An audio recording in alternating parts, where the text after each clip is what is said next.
Motorsport Files. Today we are talking all things Formula One. Yes, we are back finally after a very long winter, or at least it feels that way. We are back. The cars are back on grid. So before we get into it, let's introduce to you our fourth and final new presenter to the show. He's a lifelong Formula One fan and is a fanatic about it. So, Zac, welcome to the show, mate. How are you? How are you feeling? I'm really well. Thank you for having me. It's good to actually finally have F1 back and great to talk about it on this podcast. I'm looking forward to it.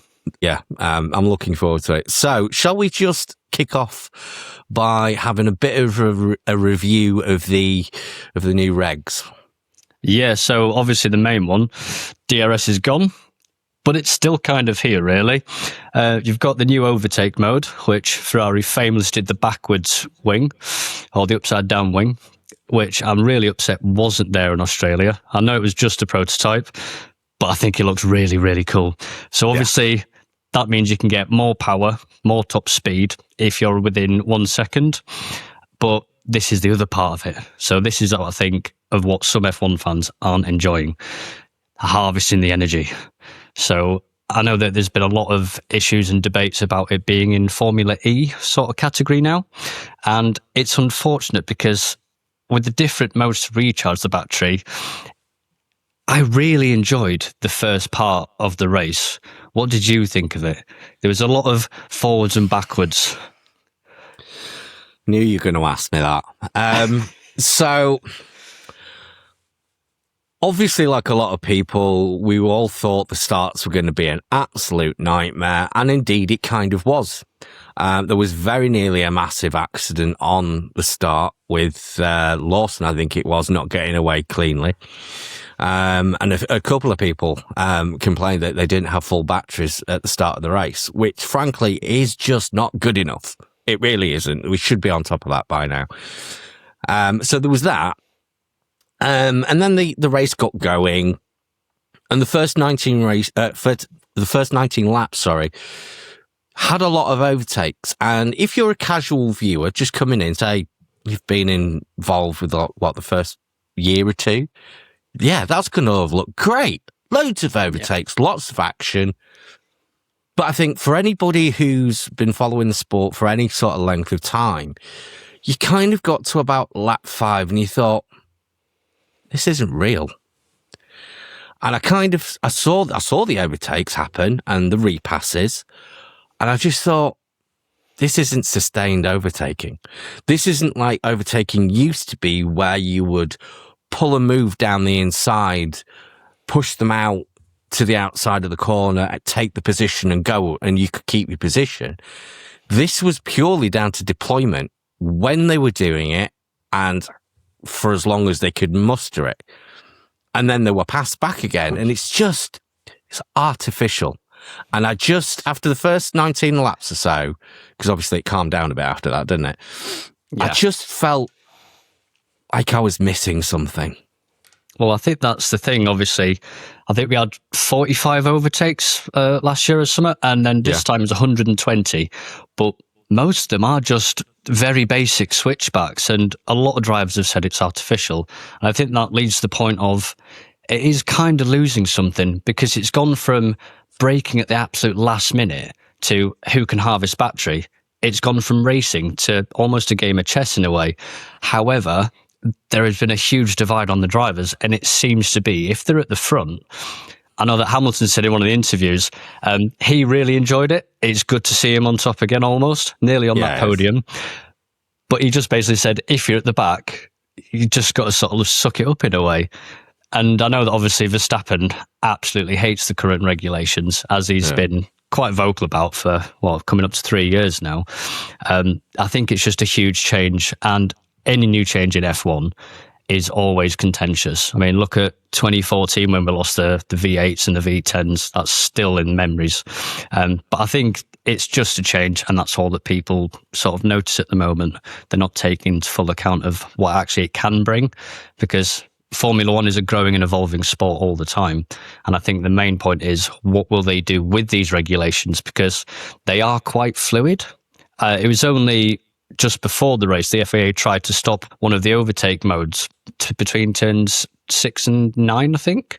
And the drivers were very vocal about not doing that because it'd stop a huge part of the race from actually being sort of a passable sector in a way. And then they completely switched back on that, which I thought was really good. So we can change it and it will get better. But I think at the moment we are stuck in these regulations till 2031, I believe. Yeah, that's right, yeah. So I think we need to start getting used to it, unfortunately. No, I mean, I'm not against change. Change brings innovation. That's a good thing. And do you know what? I know that it's gone away from internal combustion engines and it's now a 50-50 split. And it kind of has worked. The electrical components in F1 does seem to have worked, largely speaking. Unlike the WRC, where it was just too fragile and too expensive to maintain. In Formula One, it has worked. So I don't think I'm against it, per se. What I am against is over-restriction. I just long for the days where drivers had full power all the way through the race and they could use it to pass and overtake. And all right, if you want to start bringing the electrical component side into it, fine. Just give them enough power to race, please.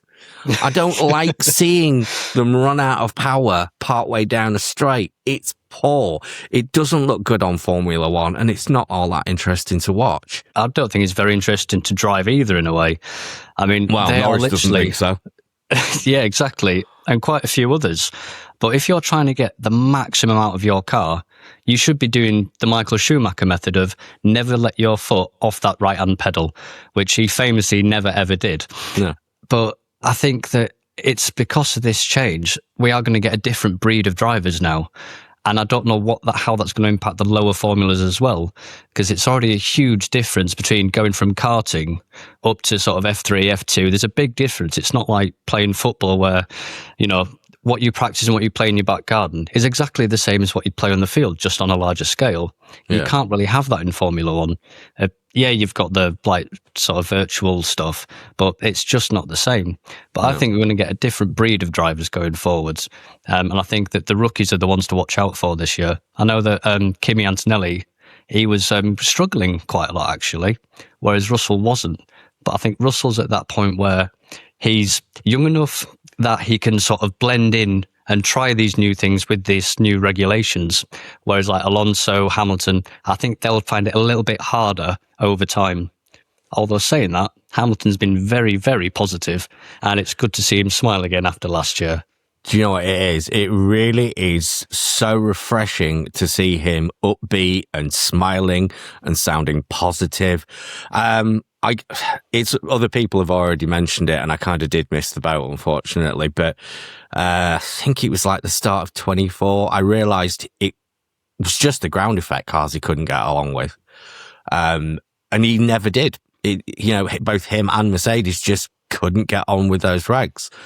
Now we've kind of gone away from that again, and we've gone back to slightly more towards what he's more used to.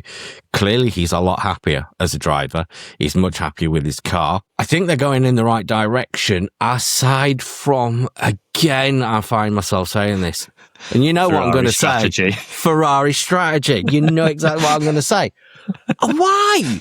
Why? I mean, he got a new engineer for the start of the year, and I thought, great. Okay, new working relationship. Hopefully those days are past us. But no. Why not just either split your strategy or get them both in? Just follow bloody Mercedes in. Get a new set of tyres. Why be so rigid? It just seems like the Ferrari strategy team just are blinkered. It's like they've got horse blinkers on and they just can't see the bigger picture. And I'm just wondering, when is that going to change? Because until it does, I don't see them winning a championship. I think it's an institutional thing at the end of the day. The only two famous drivers to actually change Ferrari and change their whole tifosi of Ferrari are the best were Schumacher, and he did quite well, I would say. And then there's a driver called Niki Lauda. Yeah. who also did quite well. Strange, isn't it? Yeah, he sort of made a bit of a name for himself, didn't he? He did all right. Just a little bit, yeah. But then I think the Ferrari strategy originally was they were really hoping for another virtual safety car, which obviously they got.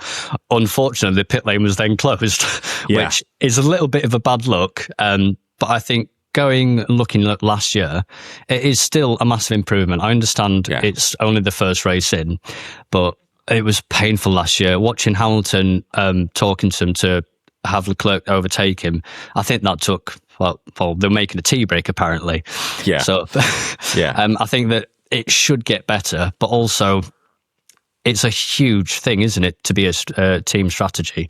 You've got a load of people at the back office. You've got, obviously, the person at the pit wall, and they make the final call. But it is a 50-50 thing. Like, you can view it however you like. But if it does work, you look amazing, and it's fantastic. You are a hero, yeah. And if it goes wrong, it's shocking. However, Ferrari do more shocking than bad. Good. Yeah, I will be willing to put my hand up if this is wrong. But I believe most team strategy calls happen at the pit wall. They're the ones with all the information. I know they have input from the office. But unlike most teams, Ferrari gets overruled by head office. And we've heard that happen. Was it last year or the year before? It was a Hamilton call, I believe. But it got overruled and it was in the press. It was massive big news. That can't happen. The Ferrari strategists need to become a bit more fluid. They need to think outside the box a little bit more. They had this one-stop strategy in their minds and they stuck to it regardless of what was happening on track. And if it had worked out, like you say, yes, there'd have been bloody heroes and the Tifosi would have gone mental, granted, but it didn't, frankly. I will say, though, I think Hamilton's influence is now starting to be felt. And I think that will continue. He's had a fair few years now. Was it 5 years of just not winning, things not going his way, and his head has dropped. So far, he couldn't see the wood for the trees. His head's come up, and he's remembered he's a 7-8 times champion. 8. It's definitely 8. We all know it's 8, but yeah. Tell your English without saying you're English. Oh, yeah. Well, it's it, yeah. He's definitely an 8-time champ, let's face it. But he's remembered who he is. Somebody said it to him. I can't remember if it was a fan or somebody said it to him famously, and he went, "You know what? Yeah, I am." And it's made a sea change in him. He was fourth, but he was happy with fourth, and he was happy with the direction it went. I too really long to see that rotating rear wing. I want to see that on track because that looked mint. I don't care if it's worse. It looks cool. I'm not sure it was, I think it just wants a bit of development. I would be surprised if we see that post-summer break. Well, I know that Toto was on about, obviously, complaining as he usually does, and I reckon that Mercedes definitely have their own folding wing in the pipeline and being developed. I'm not too sure if it is better, though, because I know that, obviously, it's like an upside down, well, it is a plane wing, sorry. It becomes a wing, yeah. Lift the car and then it gets a little bit faster, but then how much drag do you add? Yeah, I mean, obviously a Formula One wing famously is an upside down plane wing. That's how they got the idea initially. And that air force pushes the car down, giving you extra grip. So if you're then to twist that around, you're going to get a little bit of lift. It's not a plane, so it's not suddenly going to take off, but it will have the style. Exactly. But it will have a slight lift to it because of the profile of it. And it will just make it a little bit smoother. I think they had enough laps to test to make sure it actually worked in principle. I think it just wants a bit of development. I wouldn't be surprised if we see it. It's down to lap time. If it proves like it's going to increase lap time, they'll bring it in. I mean, it's a bit of a Will Buxton meme thing to say, but it really is that simple. It really is that simple. If it creates an improvement in lap time, we will see it on the car. If not, it'll get binned. That's just the nature of the sport. Did you see the other Ferrari development, though? Their start. It was amazing, wasn't it? They just straight away. It was like they had some turbo boost on, which I don't know if... Do you reckon any other teams can compete with that at the moment? Because that's a huge, huge advantage. To my understanding of the rules and the regs, it's about how they can charge the batteries on the lead up to the race. They've got a smaller turbo as well, haven't they? Yes, which spins up faster, which is basic engineering. We've been doing that since almost the dawn of time. Smaller turbos spin up faster. It takes less energy to do that, and that would be the most obvious choice, because without the MUGH to spin it up for you, which we've lost now, you do now introduce that turbo lag, which is what you get with big turbos. So the easiest way to do it is either a smaller turbo, or something I thought of, which nobody else seems to have really thought of, is a twin stage turbo, which basically is a small one and a big one. Feeds the big one. So the little one is fed by the exhaust gases. That spins that up. Then the little one spins the big one up. And they've kind of got two distinct but overlapping rev ranges where they work. And I'm not sure why they haven't done that, unless it's just simply a weight thing. Maybe, I don't know. I'm not an F1 engineer at the end of the day, but it does seem to make sense. You might be after that. Well, you never know. I mean, it's been seen on cars before. Bi-turbo motors have been around for a while. So the technology isn't new by any stretch. I don't know. Maybe it's just a weight thing. But to answer your question, yeah, I do. I think they'll catch up. It's probably a battery capacity, battery delivering, so how the battery delivers its power and how it charges up. And that will happen quickly, probably within a couple of races. I think we'll see that gap close up pretty rapidly. For now, though, they teased it in pre-season testing and they delivered in Australia, and they were rocket ships off the line. They were indeed. Mercedes, we clearly saw that they weren't sandbagging. They really are that quick. And it was great to see two different teams battling it out at the front. We've had McLaren and Red Bull for a while, and we will get onto those in a minute. But yeah, it was great to see that those two teams had got it together. It's nice to see Mercedes back as well. They've obviously been struggling in the ground effect era. This is when you get all the works teams that have a significant head start. Apparently, a lot of the issues now, it isn't the hardware, it's the software, which is why I think it's be interesting to see what software developments happen over time. However, I think this season is probably going to be an entire works championship. So I reckon we're probably going to be looking at, hopefully, Ferrari against Mercedes. And I honestly think that McLaren might be sort of a very strong contender for second, but I don't think they can get a championship this year. They are somewhat lagging behind. For me, we have to look at the power unit as a whole, which is the internal combustion engine, the electrical components, and the software. It's all so heavily integrated, you can't split them.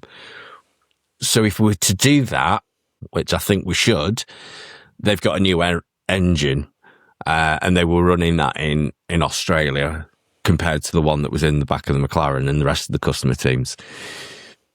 I believe they will get that for China, so it'll be really interesting to see how much closer they are. It's down to chassis in that case. That's probably the only thing that can bring them back up to fighting for the top two. You're right, though. I don't think McLaren are going to have a winning season this year. I think it will be the two. I mean, the only spanner in the works could be maybe Red Bull. It looks a lot more even between the two. I'm not counting the fact that they had was it a software failure or hydraulic failure or something, wasn't it, that caused Verstappen's rear brakes to lock. Without that, he'd have been up there without shadow of a doubt. So I think they've got a good chance. Both of them actually have got a good chance of mixing it with the top three. It could be that it goes Mercedes, Ferrari, or Ferrari, Mercedes, Red Bull. with McLaren underneath. We've only had one race. We'll have to see how it shakes down. Well, what is good to see is that second seat curse, I think, has been lifted. That's what I mean, yeah.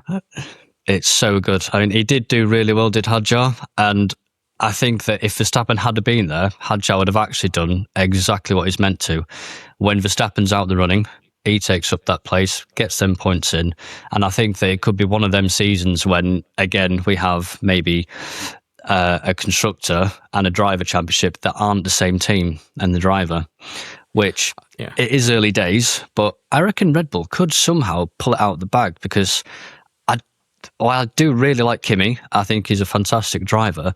I think he's a bit too new, and I think his confidence got knocked as well with the crash. I think he was on practice or qualifying, I can't remember.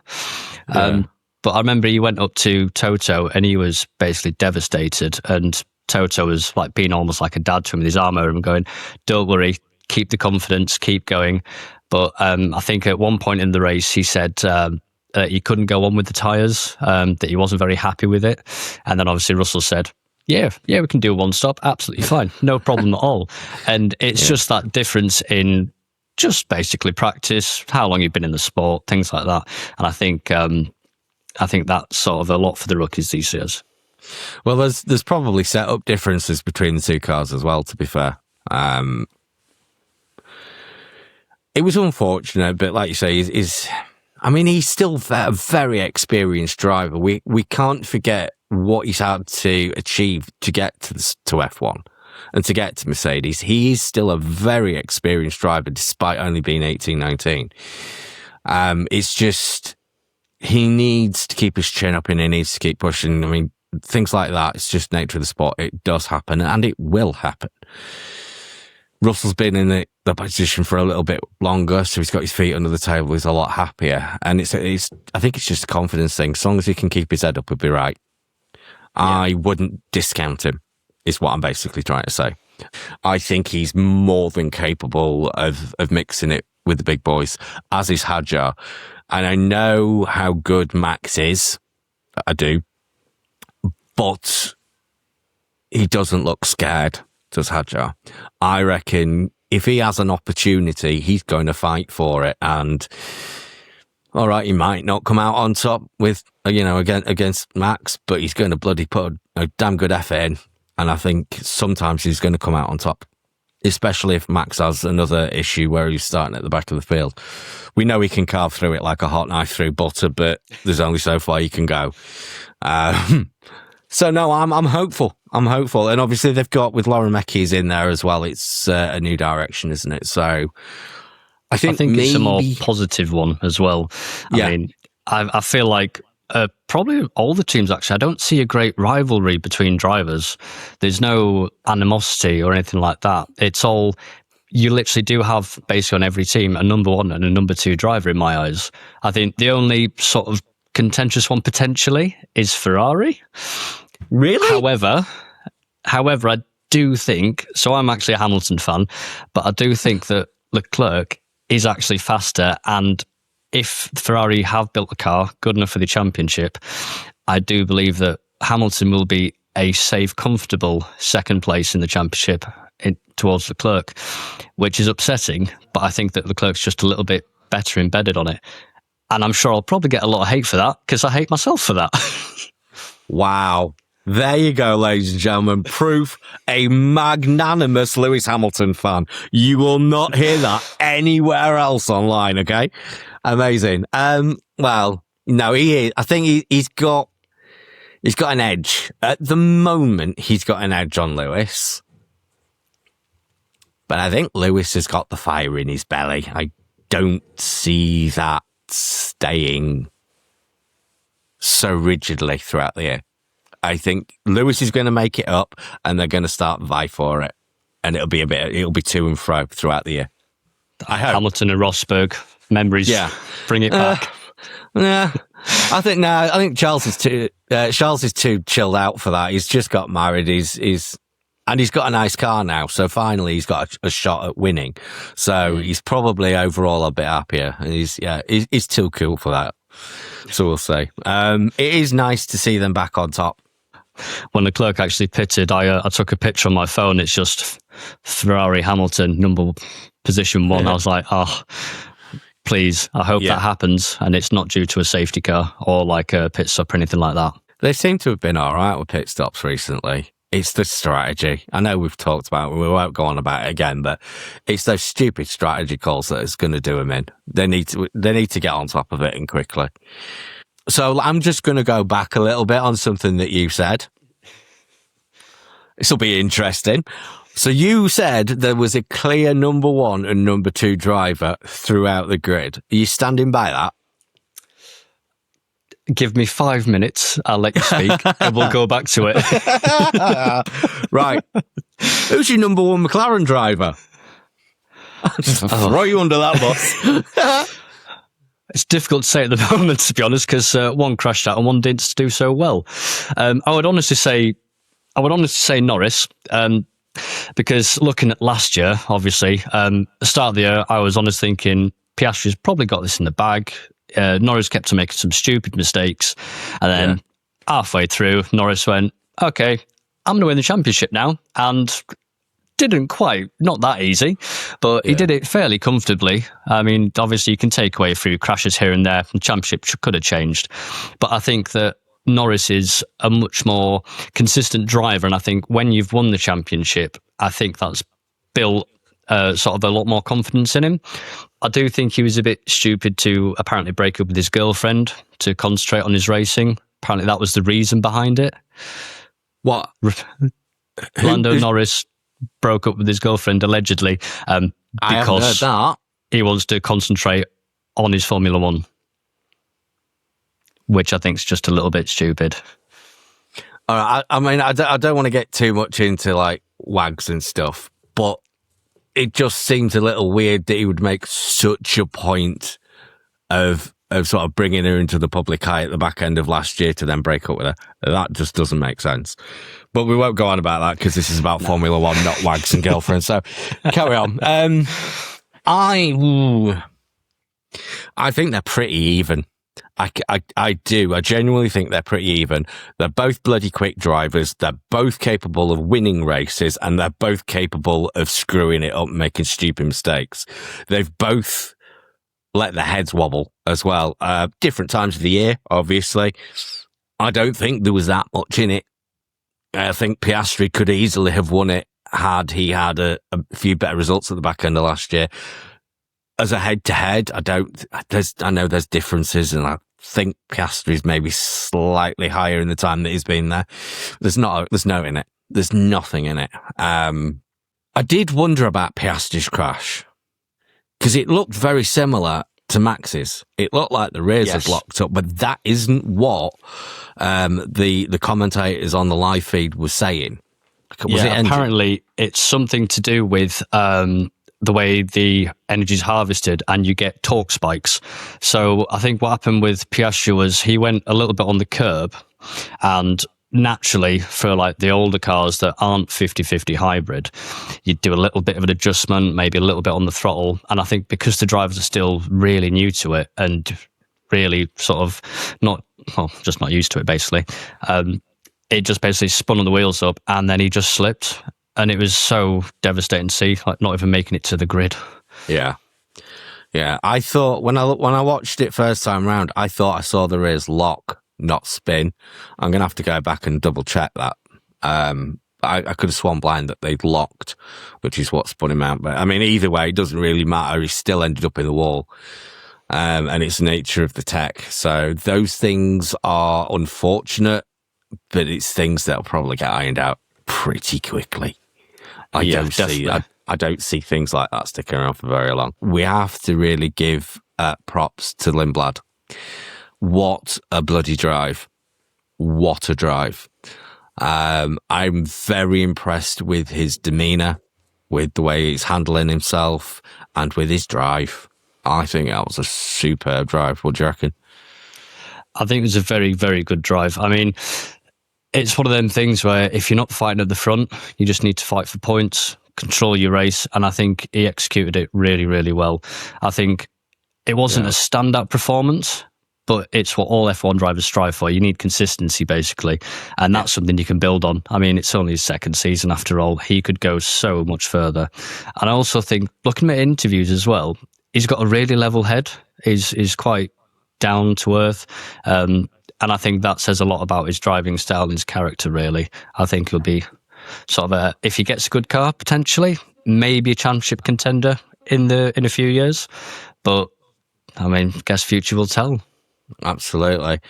One of the things he actually said in, I think it was Channel 4 interview, I believe, he was asked the question along the lines of, if Max was up behind him, would he just let him past, or was that effect? And his answer was, why should I? And that speaks volumes. Well, that's the part of being a racing driver. But he's not scared of the establishment at all. If he's in that position, he's going to fight tooth and nail.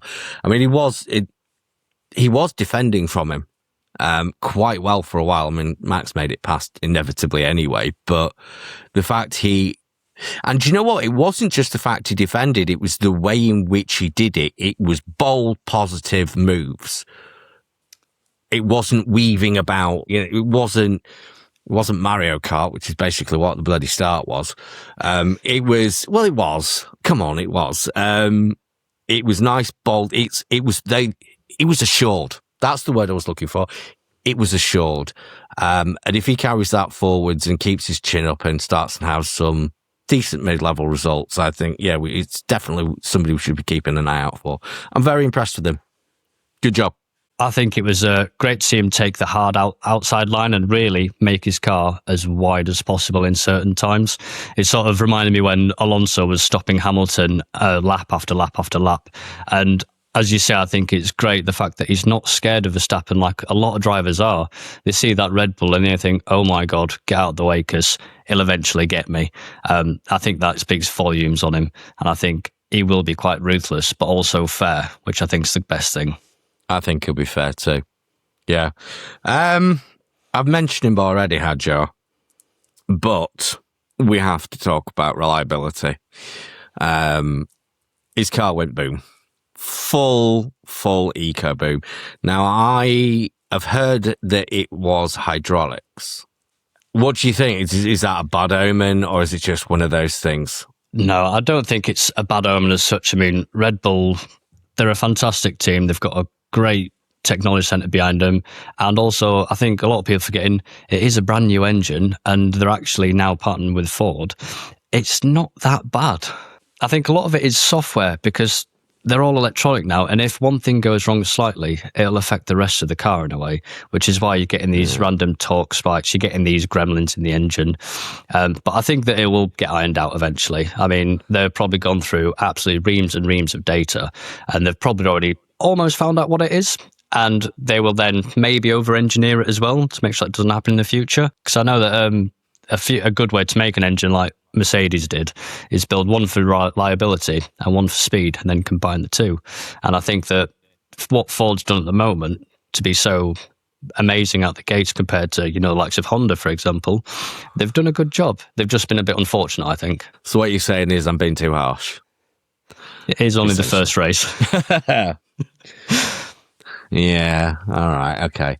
We'll give them another race. We'll see how they get on. If it blows up on China, I will shave my beard off. I thought you were going to say head. Really thought you were going to say head, though.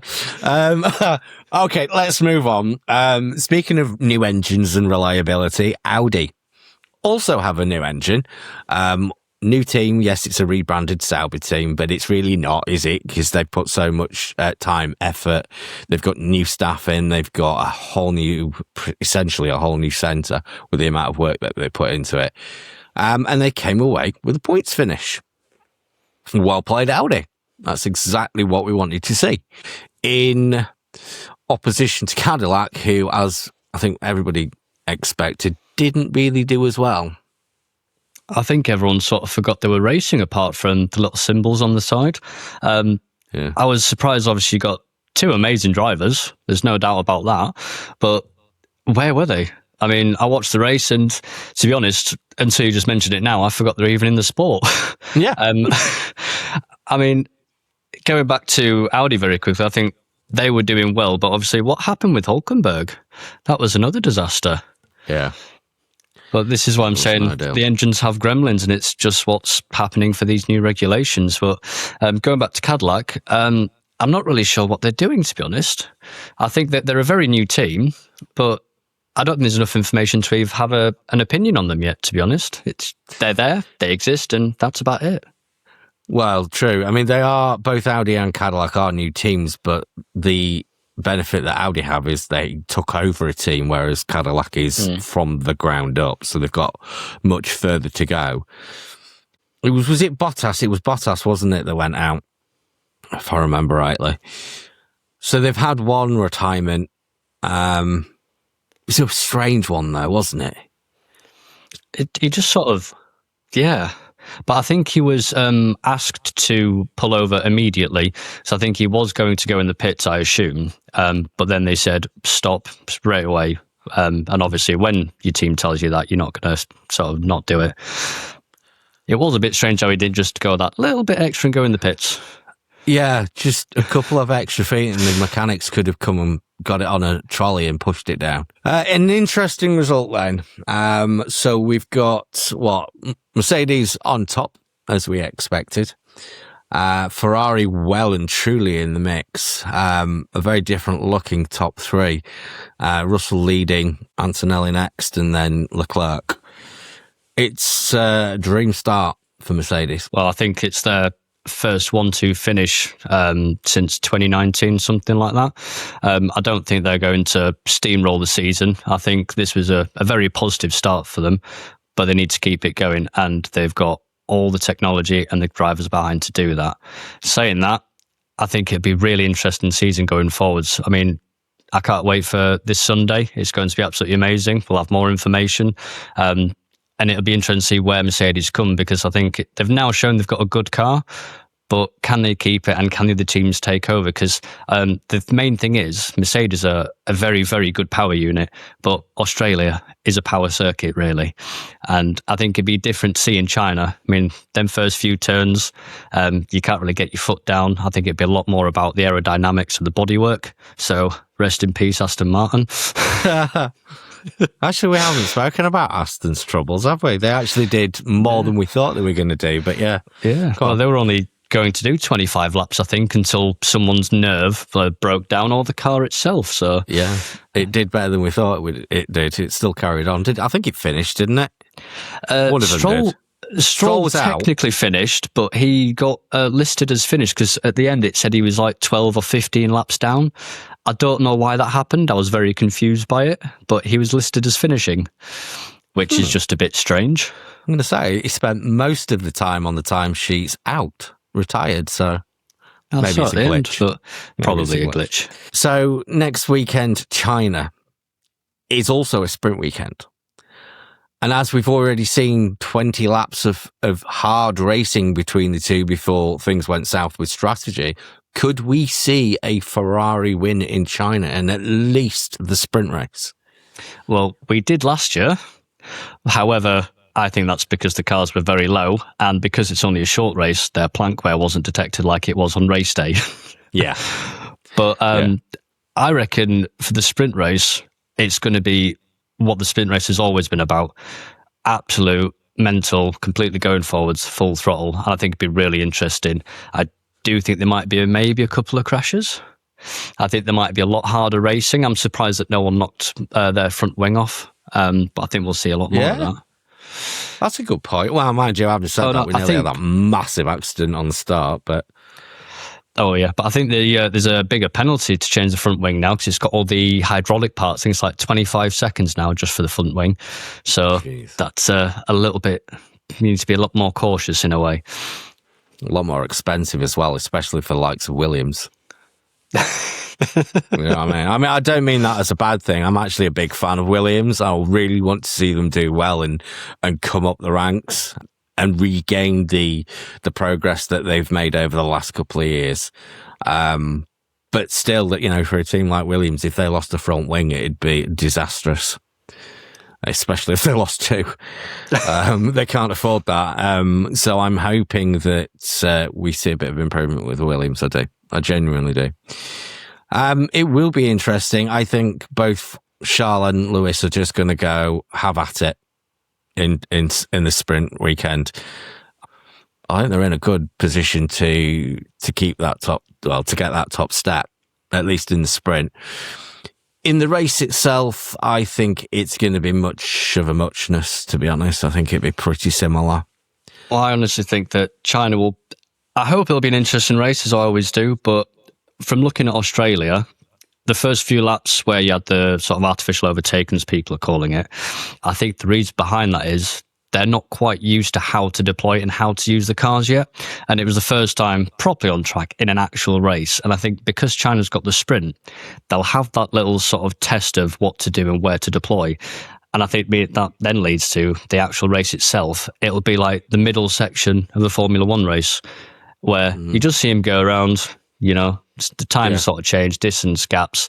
And until a safety car or a pit stops, I think it'd be uneventful. But as I say, I hope that's not the case, but sometimes it is. Yeah, I don't see at this stage somebody sailing off into the distance with a 20-30 second lead. So at least we might get some racing. I do hope... Do you not? No, it will happen that the regs will settle, the teams will settle, and as they begin to learn their new cars, the old style of racing where you send it down the outside or send it down the inside on the apex, that will probably return to some degree. Yeah. Especially as now part of the new technology means that, which is automatically detected, I might add, means that extra power is always available and they can use it whenever. So it might just feed in a little bit better to be able to allow them to keep their places. We hope. But we'll have to wait and see. Absolutely. Do you want to do a top 3 prediction for China then, for the main race? You can have a stab at the sprint as well if you want. Yes. Go on, then. I'll go for just the main race. Okay. It's not really predictions, I'll be honest. This is my hopeful wishes of 2026 China edition. Right, okay. So I really want to see Hamilton on the podium. 1, 2, or 3. Not fussed. I also want to see both Aston Martins finish. I'm not a huge fan of Stroll, obviously, but I want them to start working their sort of systems out so we actually have all the teams fighting. So both Astons to finish. I think that's probably a tall order as well, not going to lie. And then the other one is I'm going to try and pick a winner here for the actual race. And I'm going to want to say Norris might win. Ooh. He might just come out the gates randomly. For the main race, yeah? Yeah. Okay. Maybe if it's good strategy, good calls, and then a bit of bad luck on every other team. Okay, as I say, not predictions, wishful thinking. Yeah. I'm going to write that down. We'll see how you get on, because I will be honest, my predictions in the WRC haven't been brilliant. Of late, I've had more luck on the BTCC front and sort of who's sitting in what car at the moment. So let's see. I will go for just the main race, because I think the sprint is such a random event as the first sprint of the new regs. I'm not sure what the hell's going to go down with that. So main race, I will go Charles Leclerc to win. Oh, very nice. And I think I'm going to have to just go Russell second, Antonelli third, Lewis fourth. Got to get him in there. I think he'll be fourth again. So what's your overall thoughts? What's your overall take on the new regs, the new cars, the new series? Originally hated the idea. I was not a fan. I was like, it's Formula E, like many of the drivers think. After watching the race, I think the initial part I was really, really enjoying. And then, as you say, it got a bit boring. It was just Russell, Leclerc, Russell, Leclerc. But I think it hasn't affected the racing as much as I thought as a viewer. I think for the drivers, it's massively different. I was watching some videos of Leclerc use that overtake mode, and it literally looked like he'd got an invincibility star from Mario Kart. Like, it was ridiculous. But I think, as you say, when the regulations actually settle, it'll be a lot better. But I think as a viewing point, it's not that bad. And I think a lot of it is just the anticipation of the change, and everyone's been talking about it negatively. It'll take some time for that stigma to sort of go away from it. It's still Formula One, still the pinnacle of the sport, but it's because of the new regulations, it is at the bottom, lowest and slowest at the moment, as it is every single season when regulations change. But very true. Yeah, and it will get quicker, it will get faster, and they will make more of it as time goes on, just like it should do and like it always has. So, no, fair play. Right, let's leave it there then for this time around. And for you guys at home, don't forget you can keep up to date with everything across our socials by searching at TMF Pod 23. That's at TMF Pod 23 on all major networks. And you can also visit our website at www.themotorsportfiles.com. Thanks for joining us, Zach. It's been brilliant, and we will see you on the next one.